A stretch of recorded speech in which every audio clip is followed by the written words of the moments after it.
Hello, this is the fourth video on our series on the Bible. Is it trustworthy? My name is Kent Philpott, and I live in Mill Valley. I work in Mill Valley, California. I'm pastor of the Miller Avenue Church there and live in San Rafael, California. Doing this at my little office in the house. And we're talking about the Bible's trustworthiness. A lot of people say, well, we can't trust it. And that's been the subject of this. As I say, this is the fourth one, probably going to be the final one. I want to talk quickly about how we got our Bible in the first place. The Old Testament, Genesis through Malachi. Well, that's the English Bible. Really, Genesis through 2nd Chronicles in the Hebrew Bible. We call it Tanakh. And both the Old Testament and New Testament kind of came together in the same sort of way. Significant people. Moses, the prophets, David, and the other great stories of the Hebrew Bible, they're documents that they wrote or had written, or their memoirs collected.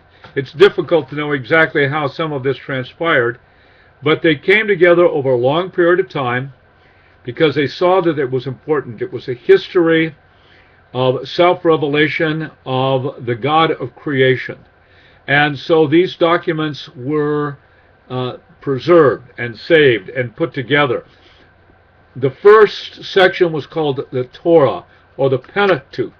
The books of Moses, Genesis, Exodus, Leviticus, Numbers, Deuteronomy. And these became the foundation. These books became the foundation. That Torah, the books of the law. They were gathered together and became important documents in the Jewish faith. Second section would be the prophets, and we're talking about Isaiah and Jeremiah and Ezekiel, but other books that you would not maybe identify as prophetic, but the 12 shorter prophetic books, and other books that we find that were collected as well because of who the people were and their significance in the religious community. And then the third segment called the writings, Proverbs, Songs, Song of Solomon, and Ecclesiastes, and other books as well, Job, and so on. And it's a little bit complicated, but this was a third section that was collected, and we find references to these books in the New Testament, by the way, as well. And so over the course of time, because of who the books were about and who wrote them, they were collected. Many other books were not so treated.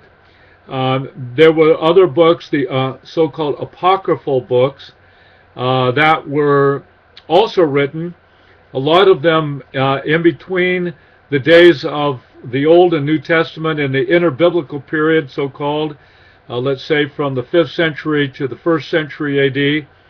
There were books who were developed that had a Jewish flavoring, 1st and 2nd Maccabees, later 3rd and 4th Maccabees, Esdras, and a number of other books, Enoch, and so on.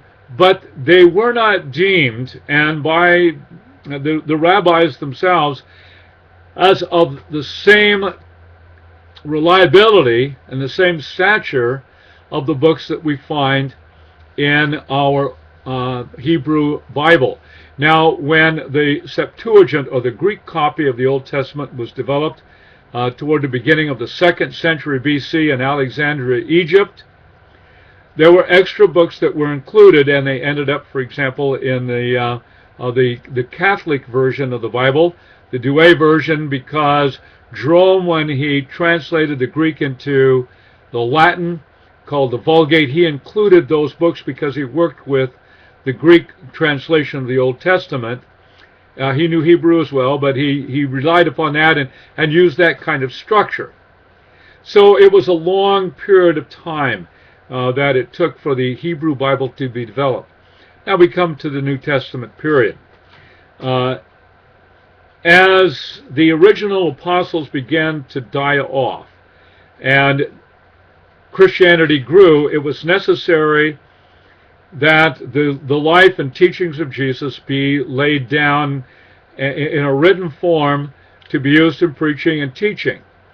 And so we have the Gospels, Matthew, Mark, Luke, and John, which are accounts of the life of Jesus. Matthew, Mark, and Luke, very likely all written before 70 AD, because in 70 AD the temple was destroyed, and there's no mention of that in those what are called synoptic, or with the same look